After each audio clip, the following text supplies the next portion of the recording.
السلام علیکم ورحمۃ اللہ وبرکاتہ حامد و مصلیہ نحمدہ نصلی و نسلم علی رسولہ الکریم اما بعد فاعوذ باللہ من الشیطان الرجیم بسم اللہ الرحمن الرحیم ان الذین آمنوا وعملوا الصالحات کانت لہم جنات الفردوس نزلا صدق اللہ العظیم وصدق رسولہ النبی الامین الکریم ونحن علی ذلک لمن الشاہدین والشاکرین والحمد للہ رب العالمین۔ بارگاہ مصطفیٰ کریم صلی اللہ تعالی علیہ وسلم میں درود پاک کا ہدیہ پیش کریں۔ اللہم صلی علی سیدنا شفیعنا حبیبنا مولانا محمد بارک وسلم صلو علیہ صلاۃ و سلاما علیک یا رسول اللہ صلی اللہ تعالی علیہ وسلم۔ میں تمام سامعین اور ناظرین سے پرخلوص ملتمس ہوں کہ جتنی جلدی ہو سکے پروگرام میں شرکت کریں، چونکہ آج ایک اہم ٹاپک پر گفتگو ہونی ہے۔ جہاں پر بھی آپ بیٹھے ہیں برائے مہربانی اس اہم ٹاپک پر گفتگو سماعت کر لیں، انشاءاللہ آپ کے علم میں اضافہ ہی اضافہ ہوگا۔ آج میرا موضوع ہے ایمان کی حقیقت قرآن اور احادیث کی روشنی میں۔ ایمان کہتے کسے ہیں؟ سب سے پہلے میں گزارش کروں گا کہ پروگرام کو ذرا شیئر کریں، دوسرے لوگوں تک پہنچائیں، تاکہ نشر علم کا ثواب آپ کے حق میں ہو۔ شیئر کرنا اور دوستوں تک پروگرام کو پہنچانا یہ بھی ایک نشر علم کا اہم ذریعہ ہے، علم کو پھیلانے کا اہم ذریعہ ہے۔ گزارش کرتا ہوں کہ آپ پروگرام کو شیئر کر کے عظیم ثواب کے مستحق بنیں۔ ایمان کہتے کسے ہیں؟ ایمان کا معنی کیا ہے؟ لغت کے اعتبار سے، ڈکشنری کے اعتبار سے ایمان کہتے کسے ہیں؟ درس نظامی میں پڑھائے جانے والی ایک موقر کتاب جس کا نام شرح عقائد نصفی ہے، اور اس کتاب کے مصنف حضرت علامہ سعد الدین تفتازانی علیہ رحمہ و رضوان ہیں، جو ہماری جماعت کے ایک بڑی عظمت کے عالم دین ہیں۔ اور خوشی کی بات یہ ہے کہ یہ کتاب تمام مکاتب فکر کے مدرسوں میں پڑھائی جاتی ہے۔ عقائد کے معاملات میں یہ بنیادی کتاب ہے۔ اسی کتاب کے صفحہ نمبر 125 میں حضرت علامہ سعد الدین تفتازانی لغت کے اعتبار سے ایمان کا معنی بیان کرتے ہیں۔ الایمان فی اللغت التصدیق اے اذعان حکم المخبر و قبولہ و جعلہ صادقہ، کہ ایمان لغت میں تصدیق کا نام ہے، یعنی خبر دینے والے کی بات کا یقین کر لینا اور اس کو مان لینا اور اس کو سچ قرار دینا۔ اب کس کو سچ قرار دینا؟ خبر کو بھی اور خبر دینے والے کو بھی۔ اور ظاہر سی بات ہے، جب خبر دینے والے کو سچ قرار دے دیں گے آپ کہ وہ سچے ہیں اپنی خبر دینے میں، تو پھر خبر بھی سچی ہو جائے گی لازمی طور پر۔ حضرت علامہ سعد الدین تفتازانی رحمۃ اللہ تعالی علیہ نے اسی کتاب کے صفحہ نمبر 126 میں ایمان کا شرعی معنی بیان فرمایا کہ شریعت کے اعتبار سے ایمان کا کیا معنی ہے۔ کہتے ہیں ان الایمان فی شرعی هو التصدیق بما جاء به من عند اللہ تعالی، اے تصدیق النبی بالقلب فی جمیع ما علم بالضرورت مجیئہ به من عند اللہ تعالی اجمالا، یعنی ایمان شریعت میں ان باتوں کی تصدیق کرنا ہے جن باتوں کو رسول اللہ صلی اللہ تعالی علیہ وسلم اللہ رب العزت کے پاس سے لائے، یعنی ان تمام باتوں میں اللہ کے مقدس نبی کی تصدیق کرنا ہے جن باتوں کے بارے میں یقینی طور پر معلوم ہو چکا ہے کہ اللہ کے نبی اللہ کے پاس سے لائے ہیں۔ تو اب شریعت کے اعتبار سے جو ایمان کا معنی بیان کیا گیا ہے تو اس حساب سے مرکز ایمان ذات مصطفیٰ ہے، یعنی نبی کی تصدیق کرنے کو ایمان کہتے ہیں۔ غالباً نہیں بلکہ یقیناً امام عشق و محبت اعلیٰ حضرت فاضل بریلوی نے ایمان کے شرعی معنی کو اپنے ایک شعر میں بیان کیا۔ اللہ کی سرتابہ قدم شان ہے یہ، انسان نہیں انسان وہ انسان ہے یہ، قرآن تو ایمان بتاتا ہے انہیں، ایمان یہ کہتا ہے میری جان ہے یہ۔ ذات مصطفیٰ ہی ایمان کی جان ہے، نبی کی تصدیق کرنے ہی کو ایمان کہتے ہیں، اور جس نے نبی کی تکذیب کر دی اس نے ایمان سے اپنے ہاتھ کو دھو بیٹھا۔ نبی پاک کی تصدیق کو ایمان کہتے ہیں۔ لیکن ایمان کی تعریف کے سلسلے میں یہ تو میں نے لغوی اور شرعی معنی بیان کیا، اور شرعی معنی سے ایمان کی تعریف بھی بدستور معلوم ہو گئی، لیکن اس کے باوجود ایمان کی تعریف کے سلسلے میں بہت سارے مذاہب ہیں، جیسے کہ جمہوری محققین، محدثین، علماء، فقہاء، اور پھر فرقوں کے اعتبار سے فرقہ ناجیہ، فرقہ مرجئہ، فرقہ اسماعیلیہ جو شیعہ کی ایک شاخ ہے، اور رافضیہ، معتزلہ، اس طرح کے بہت سارے ایسے فرقے ہیں کہ جن لوگوں نے ایمان کی تعریف میں تباہ آزمائی کی ہے۔ غالباً بتائے جاتے ہیں کہ 5 مذاہب ہیں ایمان کی تعریف کے سلسلے میں، لیکن ان تمام تر مذاہب میں 2 مذہب قابل اعتبار ہے۔ پہلا مذہب جو ہے وہ بعض علماء اہل سنت کا ہے، اور یہ مذہب شمس الائمہ سرخسی اور فخر الاسلام بزدوی کا اختیار کردہ ہے، یعنی ان دونوں محققین نے اس مذہب کو چنا ہے، پسند کیا ہے۔ کیا مذہب ان لوگوں کا؟ کہ ایمان تصدیق اور اقرار کا مجموعہ ہے۔ تصدیق کہتے ہیں دل سے نبی کو سچا ماننا، اقرار کہتے ہیں زبان سے کلمہ طیبہ پڑھ لینا۔ تو ان حضرات کا، بعض علماء اہل سنت، شمس الائمہ سرخسی اور فخر الاسلام بزدوی، ان حضرات کا کہنا ہے کہ ایمان تصدیق اور اقرار کے مجموعے کو کہتے ہیں۔ لیکن دوسرا مذہب جمہور محققین کا ہے، جن میں ہم سبوں کی امام اعظم ابو حنیفہ بھی شامل ہیں، شیخ ابو منصور ماتوریدی بھی ہیں، ان حضرات کا اختیار کردہ ہے، اور شیخ ابو الحسن اشعری کا بھی یہ اختیار کردہ مذہب کیا ہے کہ ایمان فقط تصدیق قلبی کا نام ہے، یعنی دل سے نبی کو سچا ماننے کا نام ایمان ہے۔ ہاں، اقرار باللسان جو ہے یہ دنیا میں احکام جاری کرنے کے لیے شرط ہے، یعنی جب تک کہ آپ زبان سے اقرار نہیں کریں گے تو بات سمجھ میں نہیں آ پائے گی کہ آپ مومن ہیں کہ نہیں ہیں، مسلمان ہیں کہ نہیں ہیں۔ زبان سے اقرار کریں گے تبھی جا کر یہ بات معلوم ہوگی۔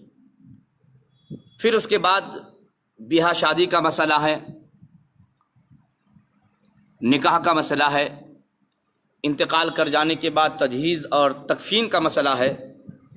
تو جب تک کہ آپ کے ایمان کے تعلق سے ہم سیٹسفائی نہیں ہو جائیں گے تو تب تک یہ کام انجام نہیں پائیں گے، ان کاموں کو انجام تک پہنچانا مشکل ہو جائے گا۔ اسی لیے زبان سے اقرار کرنا یہ شرط ہے، لیکن اس کے باوجود اگر کوئی آدمی دل سے اقرار کر لیا اور زبان سے دل سے تصدیق کر لیا، زبان سے اقرار نہیں کیا، وہ عند اللہ مومن اور مسلمان ہوگا۔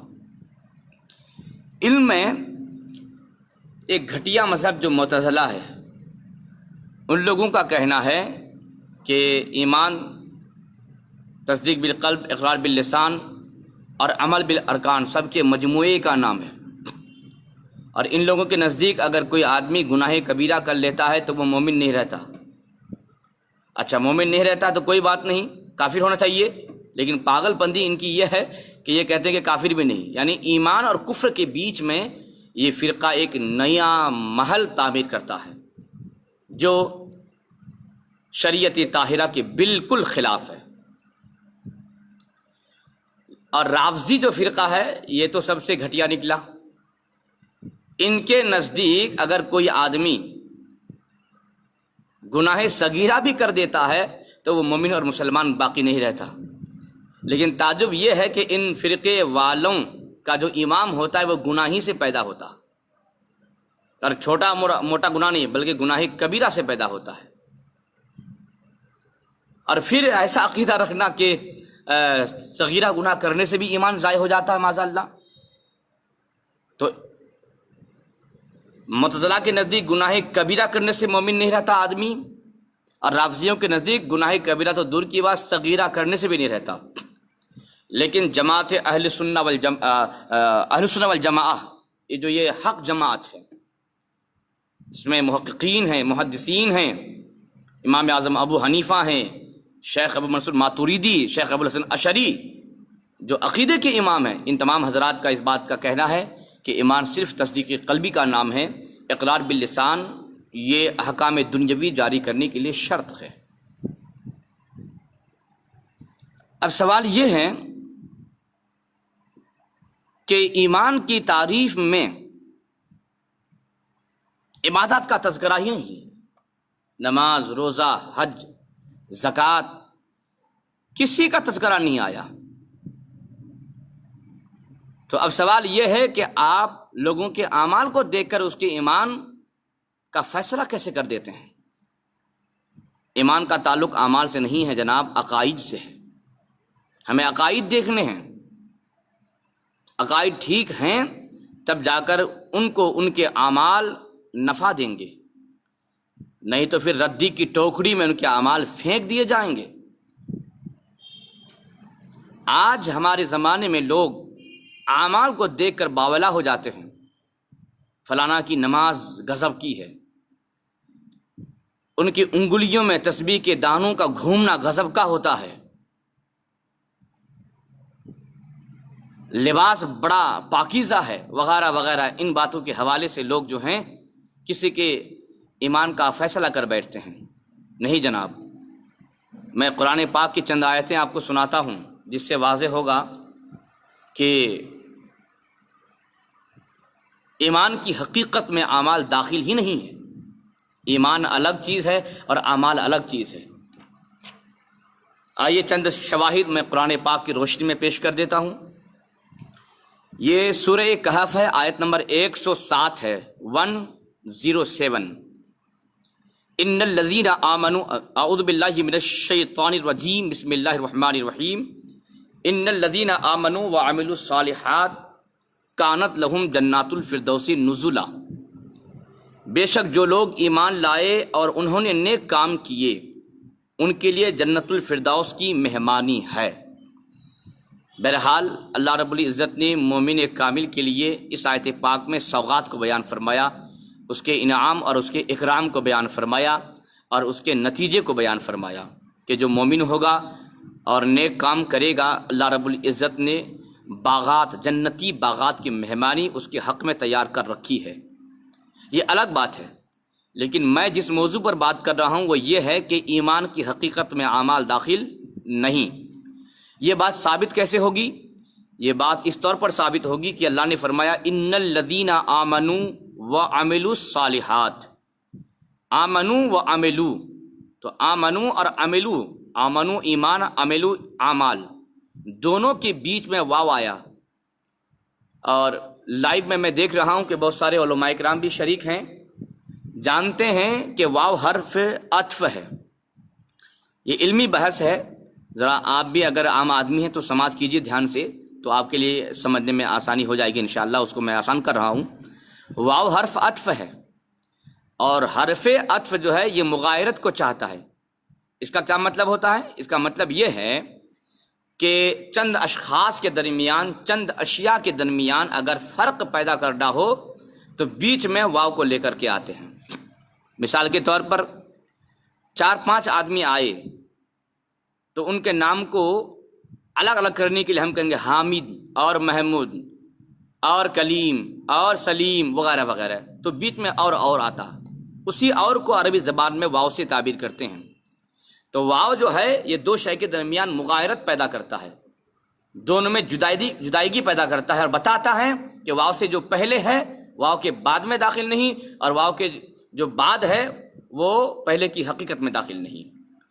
تو ان الذین آمنوا وعملوا الصالحات، آمنو اور عملو کے بیچ میں واو آ کر کے بتا دیا کہ ایمان الگ چیز ہے اور اعمال الگ چیز ہے، اعمال ایمان کی حقیقت میں داخل نہیں ہے۔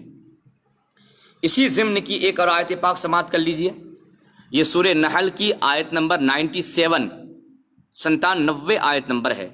رب قدیر کا ارشاد پاک ہے، من عمل صالحا من ذکر او انثی وہو مؤمن فلنحینہ حیاتا طیبہ، جس نے نیک عمل کیے خواہ مرد ہو یا عورت، بشرطے کہ وہ مومن ہو تو ہم اس کو ضرور پاکیزہ زندگی کے ساتھ زندہ رکھیں گے۔ تو اس آیت پاک میں اللہ رب العزت نے کیا فرمایا؟ جس نے نیک عمل کیا، چاہے وہ مرد ہو چاہے وہ عورت ہو، خالی نیک عمل کرنے سے نہیں ہوتا، خالی نیک عمل کرنے والے کو اللہ پاکیزہ زندگی کے ساتھ زندہ نہیں رکھتا ہے، ہاں اس نیک عمل کے ساتھ ایمان کی شرط ہونا ضروری ہے، بشرطے کہ وہ مومن ہو۔ اس کا مطلب یہ ہوا، آیت پاک کے تناظر میں ہم یہ کہہ سکتے ہیں کہ بہت لوگ ایسے بھی ہیں جو ایمان کی شرط کے بغیر بھی نیک کام کرتے ہیں۔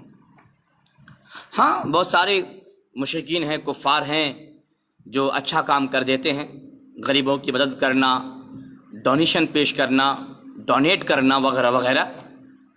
تو حدیث پاک کے تناظر میں یہ مسئلہ بیان کیا گیا ہے کہ جب کوئی مشرک اگر نیک کام کرتا ہے تو اللہ تعالیٰ اس کو دنیا میں ہی بدلہ دے دیتا ہے، چلیے وہ الگ بات ہے۔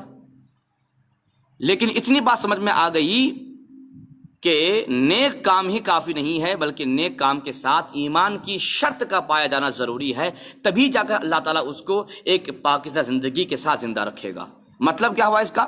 مطلب نیک آدمی جب ایمان کی شرط کے ساتھ نیک کام کرتا ہے، نیک عمل کرتا ہے، تو اللہ تبارک و تعالیٰ اس کے مر جانے کے بعد بھی اس کی نیک نامی کو زندہ رکھتا ہے، اور اللہ تعالیٰ کے مشیت کے مطابق جب چاہے اللہ جب تک چاہے، جہاں تک چاہے، جس وقت تک چاہے، اللہ اس کے نام کو زندہ رکھتا ہے۔ یہی مطلب ہے کہ ضرور ہم اس کو پاکیزہ زندگی کے ساتھ زندہ رکھیں گے، یہ بھی ایک وجہ ہے۔ اور ایک تفسیر یہ بھی ہے کہ جب تک وہ زندہ رہے گا اللہ تبارک و تعالیٰ اس کو ایک ستھری زندگی، ایک پاکیزہ زندگی نصیب فرمائے گا، اور بدنامی سے، بدعتواری سے اللہ تعالیٰ اس کو کوسوں دور رکھے گا۔ یہ الگ بات ہے، لیکن ہمارا دعویٰ کیا ہے کہ ایمان کی حقیقت میں اعمال داخل نہیں۔ وہ بات اس طرح ثابت ہوگی اس آیت پاک سے کہ نیک اعمال کے ساتھ اللہ رب العزت نے ایمان کی شرط رکھا، اور علماء جانتے ہیں کہ شرط مشروط سے خارج ہوتی ہے، شرط مشروط میں داخل نہیں۔ پتہ چلا کہ ایمان کی حقیقت میں، ایمان میں اعمال داخل نہیں ہے۔ اسی ضمن کی ایک اور آیت پاک سماعت کر لیجئے، یہ آیت پاک سورہ طٰہٰ آیت نمبر 102 ہے۔ رب قدیر کا ارشاد پاک ہے، ومن عمل صالحا ومن يعمل من الصالحات وهو مؤمن فلا يخاف ظلما ولا حظما، اور جس نے نیک کام کیے بشرطے کہ وہ مومن ہو تو اس کو ظلم کا خوف ہوگا نہ کسی نقصان کا، یعنی وہ آدمی ظلم اور نقصان سے خوف نہیں کرے گا۔ تو پتہ چلا کہ اس آیت پاک میں بھی اللہ رب العزت نے ایمان کی شرط لگایا ہے، جس نے نیک کام کیے بشرطے کہ وہ مومن ہو۔ تو ہر نیک کام کرنے والے کو اللہ یہ تمغہ عطا نہیں فرماتا کہ اس کو ظلم سے بھی خوف نہ ہو اور کسی نقصان کا اسے خوف نہ ہو، ایسا نہیں۔ وہ آدمی جو نیک کام کرتا ہو اور مومن کامل ہو یا مومن ہو، ایمان کی شرط موجود ہو، تب جا کر اللہ تعالیٰ اس کو یہ طاقت عطا فرماتا ہے کہ وہ کسی ظلم سے خوف نہیں کھاتا اور کسی نقصان سے ڈرتا نہیں ہے۔ اس آیت پاک میں بھی اللہ رب العزت نے ایمان کو شرط قرار دیا ہے نیک اعمال کی مقبولیت کے لیے۔ تو پتہ چلا کہ ایمان الگ چیز ہے اور اعمال الگ چیز ہے۔ یاد رہے، یہ جو فرقہ معتزلہ ہے، ان لوگوں کا جو کہنا ہے کہ گناہ کبیرہ کرنے سے آدمی مومن باقی نہیں رہتا، تو ان لوگوں کے مطابق جو گناہ کبیرہ کرتے ہیں وہ مومن نہیں ہیں، حالانکہ قرآن پاک میں بے شمار ایسی آیات ہیں کہ جن آیات میں اللہ رب العزت نے گناہ کبیرہ کے مرتکب کو لفظ ایمان کا خطاب عطا فرمایا ہے۔ میں معتزلیوں کے رد کے طور پر اور اپنے عقیدے کو مزید ثابت کرنے کے طور پر چند آیات پیش کرتا ہوں۔ دیکھیے، یہ سورہ بقرہ شریف ہے، آیت نمبر 178 ہے، 178۔ اللہ رب العزت کا ارشاد پاک ہے، یا ایھا الذین آمنوا کتب علیکم القصاص فی القتل، اے ایمان والو تم پر ان کا بدلہ فرض کیا گیا جن کو ناحق قتل کیا گیا۔ ظاہر سی بات ہے کسی مومن مسلمان بھائی کو ناحق قتل کرنا گناہ کبیرہ ہے۔ ہاں، اگر مومن سمجھ کر قتل کرے تو کفر ہے، یعنی یہ سمجھے کہ یہ مومن ہے اس لیے قتل کر رہا ہوں تو کفر ہو جائے گا۔ ہاں، اور اگر ناحق دنیاوی کسی معاملات کی بنیاد پر ناحق ایک مومن نے دوسرے مومن کو قتل کر دیا تو یہ گناہ کبیرہ ہے۔ اللہ رب العزت نے قاتل کو، جو گناہ کبیرہ کا مرتکب ہے، قاتل ہے، قاتل کو اللہ نے اس آیت پاک میں کیا فرمایا، یا ایھا الذین آمنو، اے ایمان والو تم پر قصاص فرض کیا گیا، بدلہ فرض کیا گیا۔ تو بدلہ کس پر فرض ہوتا ہے؟ یہ قاتل پر ہوتا ہے۔ قاتل تو گناہ کبیرہ کا مرتکب ہوا، تو پتہ چلا کہ گناہ کبیرہ کرنے سے آدمی کافر نہیں ہوتا بلکہ وہ مومن باقی رہتا ہے۔ اللہ رب العزت نے اس کو ایمان کا خطاب بھی دیا یہاں پر۔ اس سے معلوم ہوا کہ جو معتزلیوں کا عقیدہ ہے یہ عقیدہ باطل ہے۔ اور دوسری آیت پاک اسی ضمن میں، یہ سورہ حجرات ہے اور آیت نمبر 9 ہے۔ رب قدیر کا ارشاد پاک ہے، وَإِن طَائِفَتَانِ مِنَ الْمُؤْمِنِينَ اقْتَتَلُوا فَأَصْلِحُوا بَيْنَهُمَا، اگر ایمان والوں کی دو جماعتیں آپس میں قتال کریں تو اس میں صلح کر دو۔ ایک معاشرے کے اصلاح کے طور پر، چونکہ یہاں ایک بات ابھر کے سامنے آتی ہے اس لیے عرض کر دیتا ہوں، ہمارے معاشرے میں اگر مسلمانوں کا دو قبیلہ کہہ دیجئے یا دو گھرانہ کہہ دیجئے یا دو خاندان کہہ دیجئے، کسی بات پر اگر الجھ جاتے ہیں تو تیسرا آدمی بڑھیا انداز میں تباہ آزمائی کرتا ہے اور دونوں کو بھڑکانے میں اچھا رول ادا کرتا ہے۔ معمولی جھگڑے کو ایک بڑی لڑائی میں تبدیل کرنے میں اپنی پوری ذہنی قوت کو جھونک دیتا ہے۔ آج ہمارے معاشرے میں یہ حالات ہیں، تعجب ہے، ایسا نہیں کرنا چاہیے۔ اللہ رب العزت نے فرمایا جب دو مومن گروہ آپس میں لڑیں تو اس میں تم اکسانے کا کام، بھڑکانے کا کام، جذبہ دلانے کا کام مت کرو، بلکہ ان کے درمیان اپنی عقل کا صحیح استعمال کر کے مصالحت پیدا کر دو، صلح کر دو۔ کوئی ایسی بات بیان کرو کہ صلح ہو جائے، دونوں میں اتحاد و اتفاق ہو جائے۔ یہ صورتحال ہے، لیکن اس کے خلاف ہمارے معاشرے میں کیا جاتا ہے، بلکہ اگر لڑائی کی صورت نہ بھی ہو تو لڑائی پیدا کر دی جاتی ہے۔ ایسا نہ کریں، اس سے کیا ہوگا؟ اللہ رب العزت کی ناراضگی آپ کے حق میں آئے گی، پھر آپ تباہ اور برباد ہوں گے۔ اس لیے لوگوں میں اتفاق اور اتحاد قائم کیجئے۔ اگر کوئی آدمی آپ سے لڑنے کے لیے آئے تو آپ خندہ پیشانی سے اس کا استقبال کیجئے۔ مجھے امید ہے کہ انشاءاللہ قدیر وہ آپ سے لڑے گا نہیں بلکہ گلے مل کر کے واپس جائے گا۔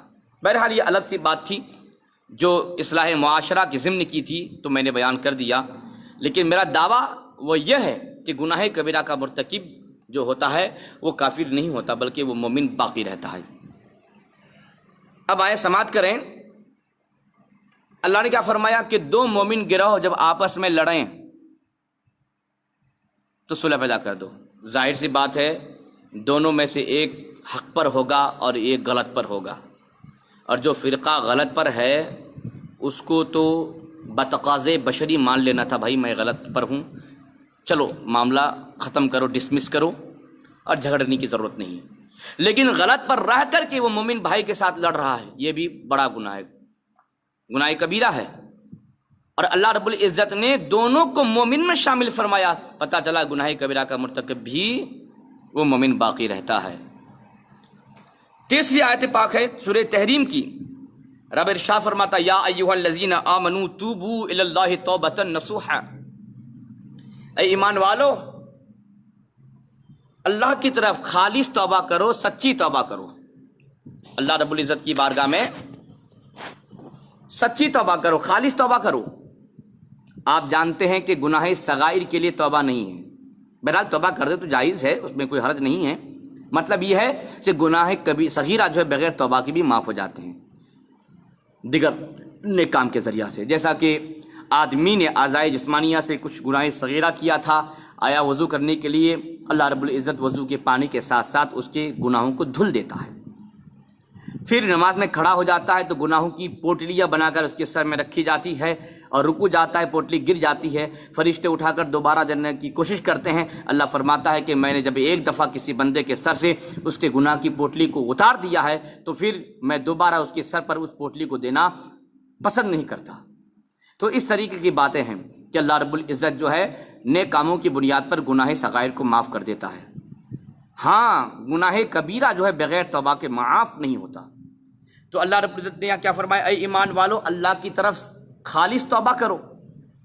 تو گناہ کبیرہ کے مرتکبین کو اللہ نے یہاں پر یا ایھا الذین آمنوا کا خطاب دیا، تو پتہ چلا کہ گناہ کبیرہ کرنے کے بعد بھی مومن آدمی باقی رہتا ہے۔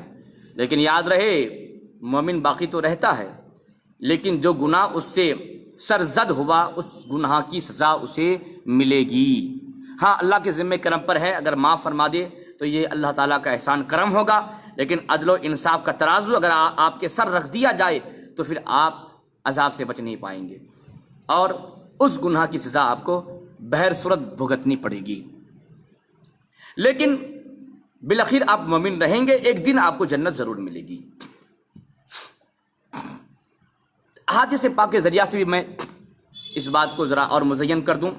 یہ مسلم شریف کی حدیث پاک ہے، جلد نمبر 1 ہے، صفحہ نمبر 27 ہے، اور یہ حضرت فاروق اعظم سے مروی ہے اور حدیث جبریل کے نام سے بہت مشہور ہے۔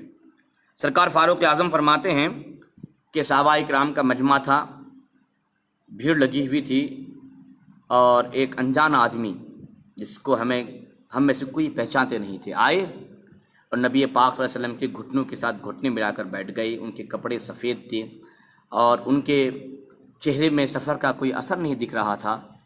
پھر تعجب کی بات یہ کہ ہم میں سے کوئی پہچانتے نہیں تھے، اس کا مطلب یہ ہوا کہ ہمارے علاقے کے تھے ہی نہیں، دور دراز سے آئے ہیں۔ جب دور دراز سے آئے ہیں تو پھر مسافر ہیں تو پھر ان کے چہرے پر سفر کے آثار ہونا چاہیے، وہ بھی نہیں۔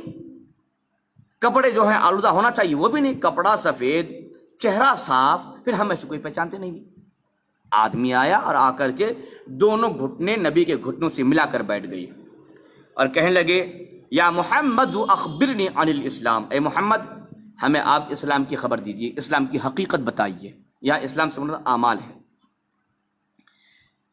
تو میرے آقا کریم نے ان کے جواب میں ارشاد فرمایا، الاسلام ان تشہد اللہ الہ الا اللہ وان محمدا صلی اللہ علیہ وسلم رسول اللہ وتقیم الصلاۃ وتؤتی الزکاۃ وتصوم رمضان وتحج البیت۔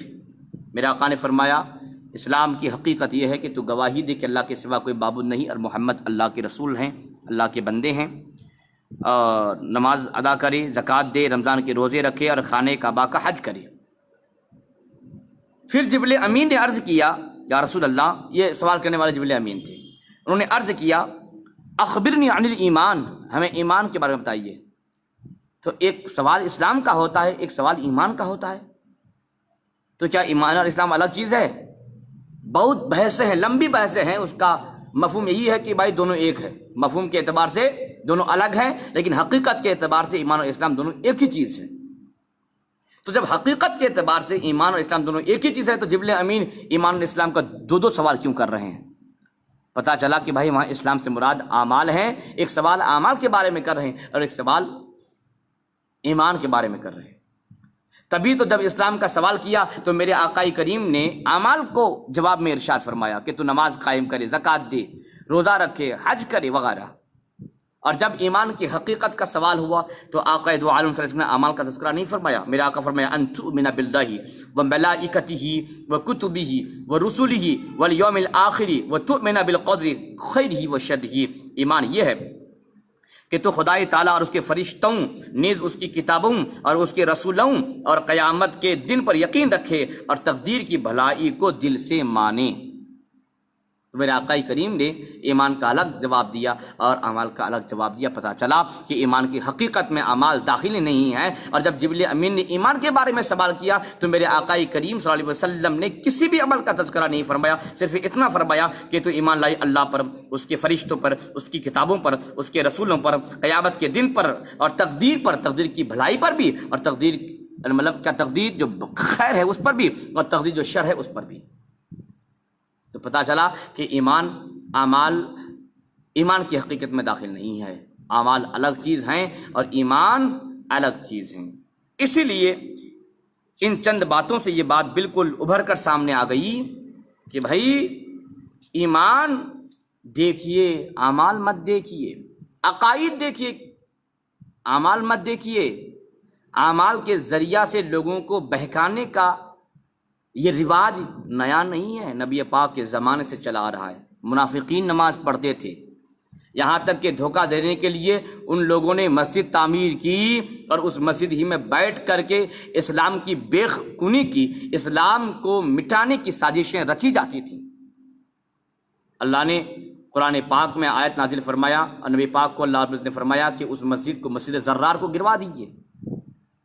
میرے آقا کریم صحابہ کو بھیج کر اس مسجد کو گرانے کی تعلیم فرمائی، صحابہ نے جا کے اس مسجد کو تہس نہس کر دیا، گرا دیا۔ تو پتہ چلا کہ بھائی ہر مسجد میں بیٹھنے والا ہر نمازی مومن اور مسلمان نہیں ہوتا ہے۔ عقائد دیکھنے ہیں اور عقائد اچھے ہیں تو ان کے اعمال کو سلام ہے، عقائد برے ہوں تو ان کے اعمال ان کے منہ پر ایسے مار دیے جائیں گے، ذلت و رسوائی کے ساتھ مار دیے جائیں گے۔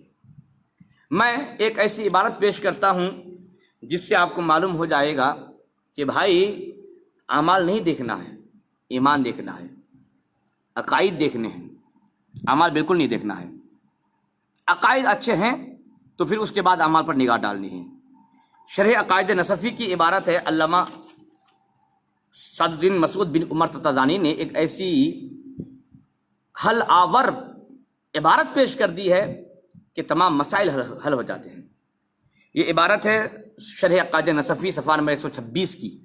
یہ جو میں نے شرح عقائد نصفی کا جو حوالہ دیا ہے، یہ مبارک پور اشرفیہ سے جو کتاب چھپی بلس برکات سے، میں نے اس کا حوالہ دیا۔ فلو حاصل حاصل معنی لبعض الکفار، حاصل معنی کون معنی؟ یعنی شریعت کا جو معنی، یعنی ایمان کا جو شرعی معنی ہے، کون معنی؟ ان الایمان فی الشرع هو التصدیق بما جاء به من عند اللہ تعالی، اے تصدیق النبی بالقلب فی جمیع ما علم بالضرورت مجیئه به من عند اللہ تعالی اجمالا۔ یہ معنی فلو حصل حاصل معنی لبعض الکفار کانا اطلاق اسم الکافر علیہ من جہت ان علیہ شیئا من امارات التکذیب والانکار، کما فرضنا ان احدا صدق بجميع ما جاء به النبي علیہ السلام وسلمه واقر به وعمل ومع ذلك شد الزنار بالاختیار او سجد للصنم بالاختیار نجعله کافرا لما ان النبی علیہ السلام جعل ذلك علامت التکذیب والانکار۔ اس بات کا پہلے ترجمہ سن لیجئے، اس کے بعد اس کا مطلب میں آپ کو سمجھاتا ہوں۔ تو اگر یہ معنی یعنی ایمان کا شرعی معنی کسی کافر کو حاصل ہو تو اس پر کافر کا اطلاق اس وجہ سے ہوگا کہ اس پر تکذیب اور انکار کی علامت، کوئی علامت ہوگی۔ جیسا کہ ہم فرض کریں کہ ایک شخص نبی دو عالم صلی اللہ علیہ وسلم کی لائی ہوئی تمام باتوں کی تصدیق بھی کرتا ہے، اقرار بھی کرتا ہے، اس پر عمل بھی کرتا ہے، لیکن اتنا اگر کوئی کر لیا تو مومن ہو گیا۔ اگر کوئی آدمی نبی کی لائی ہوئی تمام باتوں کی تصدیق بھی کیا، زبان سے اقرار بھی کیا، اس پر عمل بھی کیا، مومن مسلمان۔ نہیں، ہم ایسے چپ نہیں رہیں گے، اس کے بعد کے اعمال بھی دیکھیں گے، وہ کر کیا رہا ہے۔ کوئی ایسا کام تو نہیں کر رہا ہے جو اس تصدیق کا مخالف ہو، اس تصدیق کا اس میں انکار ہو۔ سنیں، کہتے ہیں جیسا کہ ہم نے فرض کیا کہ کوئی آدمی ہے جس نے نبی پاک کی لائی ہوئی تمام باتوں کی تصدیق کیا، اس کا اقرار بھی کیا، اس پر عمل بھی کیا، لیکن اس کے باوجود وہ زنار بھی باندھتا ہے۔ زنار جو ہندو لوگ یہاں باندھتے ہیں، ایک دھاگا، وہ زنار بھی باندھتا ہے اپنے اختیار سے، ایسا بھی نہیں ہے کہ وہ ان پڑھ ہے، نامعلوم ہے، ایسا بھی نہیں، جانتا ہے اختیار سے، اپنے اختیار سے، پسند سے زنار بھی باندھتا ہے، بت کو سجدہ بھی کرتا ہے، تو اب کیا اس کو مومن کہیں گے آپ؟ نہیں، ہم اس کو کافر قرار دیں گے اگرچہ اس نے نبی کی لائی ہوئی تمام باتوں کو تصدیق کیا، باتوں کی تصدیق کیا، اقرار بھی کیا، عمل بھی کیا، لیکن اس نے کچھ ایسا کام کیا جو اس تصدیق کا اس میں انکار ہے، کیونکہ قرآن پاک میں زنار کو، بتوں کے سجدے کو کفر کی علامت قرار دیا ہے، اس لیے کہتے ہیں اب ہم اس کو کافر قرار دیں گے کیونکہ میرے آقا نے ان چیزوں کو تکذیب اور انکار کی علامت قرار دیا ہے، تو لہٰذا تصدیق کا نام ایمان ہے، تو جب تک یہ تصدیق رہے گی تو مومن ہوگا، اگر یہ تصدیق تکذیب ہو جائے تو وہ مومن اور مسلمان باقی نہیں رہ سکتا۔ یہ تصدیق تکذیب کب ہوتی ہے؟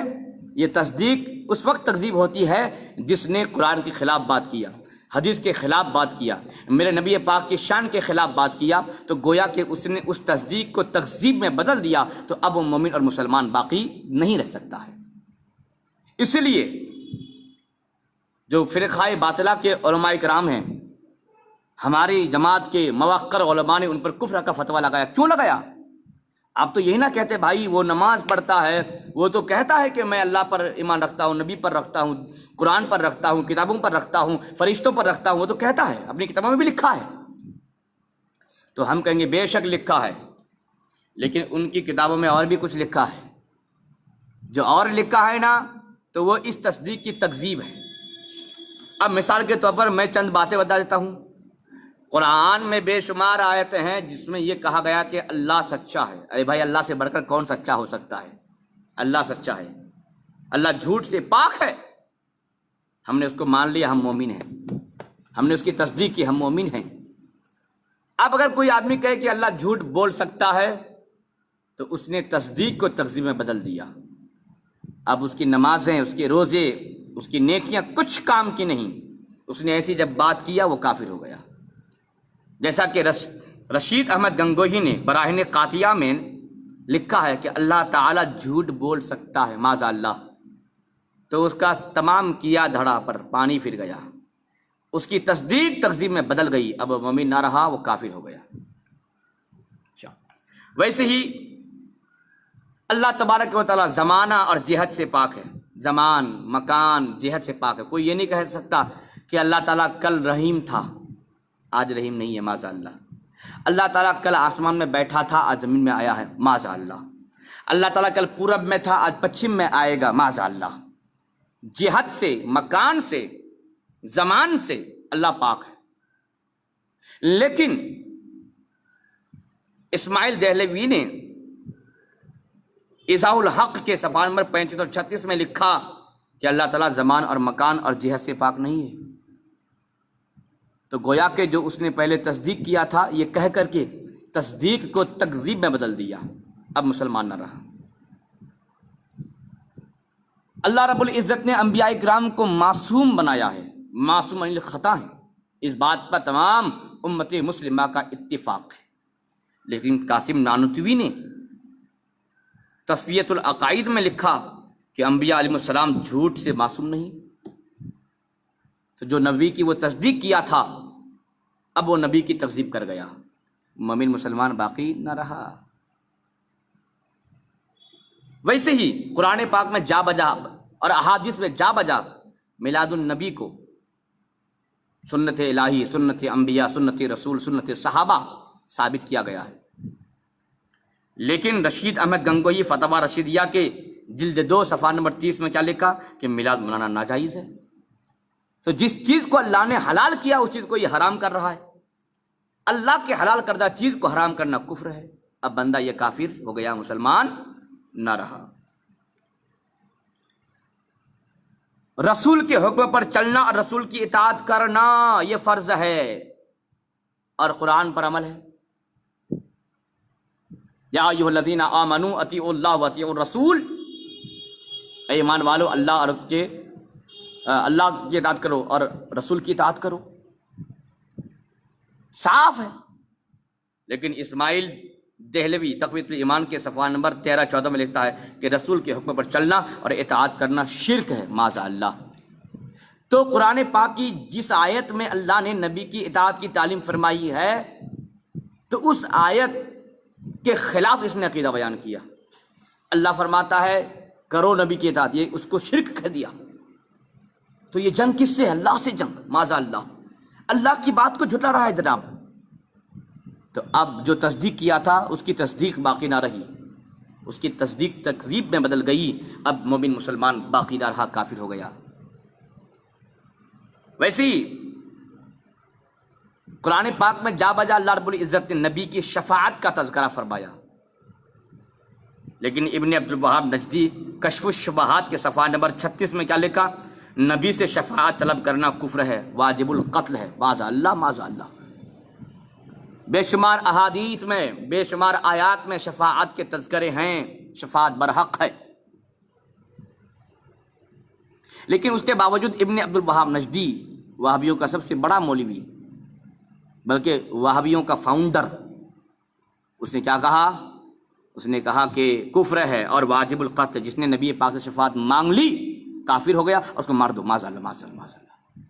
ایک مومن کو کافر کہنا، جو کافر کہا وہ خود کافر ہو جائے گا، اور پھر اس کے بعد قرآن اور احادیث کو اس نے جھٹلایا، تب مومن ابن عبد الوہاب باقی نہ رہا۔ جب اس کا باپ مومن مسلمان باقی نہ رہا تو یہ چیلے چپاٹے کا کیا مسئلہ ہوگا؟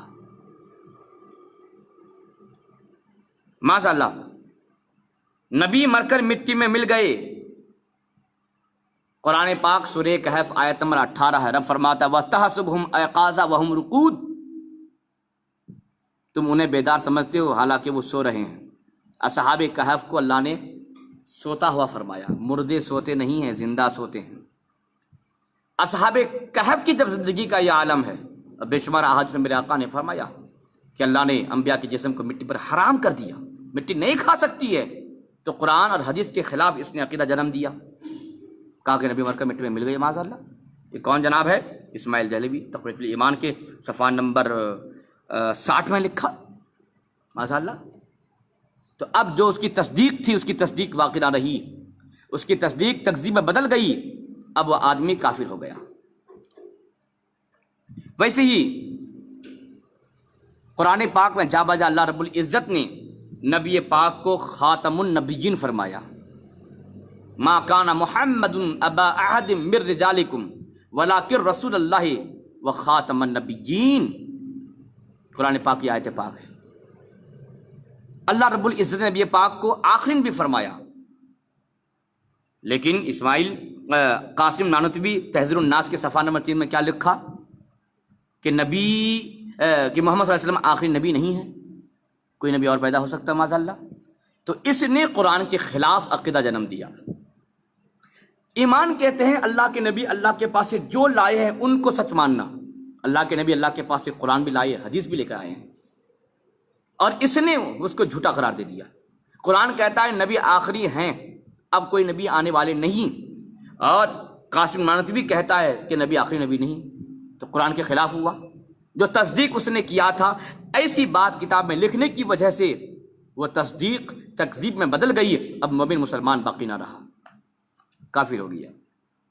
ویسے ہی قرآن پاک کی بے شمار آیات پاک ہیں کہ جس میں بتایا گیا ہے کہ اللہ نے اپنے بندوں کو، چہیتوں کو غیب کا علم عطا فرمایا، فلا یظہر علی غیبہ احدا الا من ارتضی من رسول، اللہ اپنے غیب پر کسی کو مسلط نہیں کرتا ہے مگر اپنے رسول میں جسے چن لے۔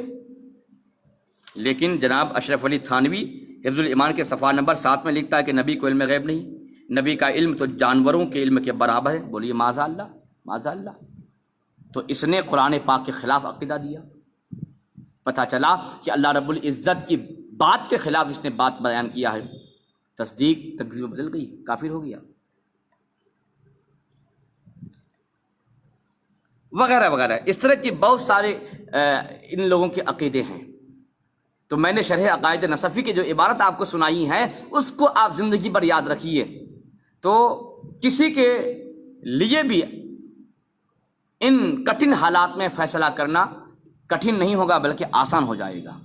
ہمیں یہ دیکھنا ہے، خالی ہم ان کی تصدیق نہیں دیکھیں گے، ان کی تصدیق کے ساتھ ساتھ ہم ان کے اعمال کو دیکھیں گے اور ان کے کردار کو دیکھیں گے، ان کی زبان کو دیکھیں گے، اس کے قلم کو دیکھیں گے، اس کی تقریر کو دیکھیں گے کہ بھائی کہیں تو اس نے تکذیب اور انکار کے جو علامات ہیں اس کو کر تو نہیں بیٹھا، اگر کر بیٹھا ہے تو پھر مومن مسلمان باقی نہیں رہ پائے گا۔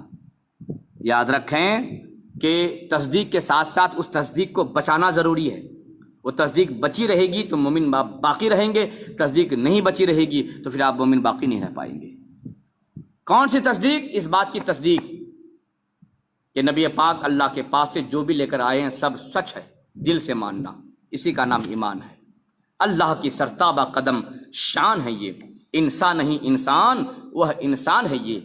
قرآن تو ایمان بتاتا ہے انہیں ہمارے حضور، قرآن تو ایمان بتاتا ہے انہیں، ایمان یہ کہتا ہے میری جان ہے یہ۔ السلام علیکم ورحمۃ اللہ وبرکاتہ۔ دعا کر دیجئے کہ جتنے لوگ شریک ہوئے اللہ تعالیٰ تمام حضرات کی شرکت کو اپنی بارگاہ میں قبول کرے اور رمضان کی بے شمار برکات سے تمام لوگوں کو مالا مال فرمائے اور بیماروں کو شفا عطا فرمائے، کرونا وائرس سے تمام مسلمانوں کی حفاظت کرے، اور مدارس ابھی چونکہ قسم پرسی کے عالم میں ہیں تو اللہ تبارک و تعالیٰ تمام مومنوں کے دلوں کو مدارس کی طرف مائل کر دے اور اپنے زکوٰۃ، صدقات اور ذاتی رقم سے مدارس کا خوب خیال رکھنے کی توفیق رفیق عطا فرمائے۔ جو حضرات بیمار ہیں ان کو شفا عطا فرمائے، جو مقروض ہیں بارق سے سبکدوشی عطا فرمائے، اور بالخصوص جو بے اولاد ہیں ان کو صاحب اولاد بنائے، اور ہمارے مرحومین کو اللہ تعالیٰ کر و جدت نصیب فرمائے۔ ابھی 11ویں تاریخ میں، رمضان کی 11ویں تاریخ میں ہماری ساس مرحومہ چشم نور جو انتقال کر گئی ہیں، دعا کیجئے سب مل کر کے کہ اللہ تعالیٰ ان کو جوار رحمت میں جگہ عطا فرمائے اور جنت الفردوس میں اعلیٰ مقام نصیب کرے اور برزخی زندگی ان پر آسان کرے، ان کی قبر کو تا حد نگاہ وسیع و عریض کرے۔ السلام علیکم ورحمۃ اللہ وبرکاتہ۔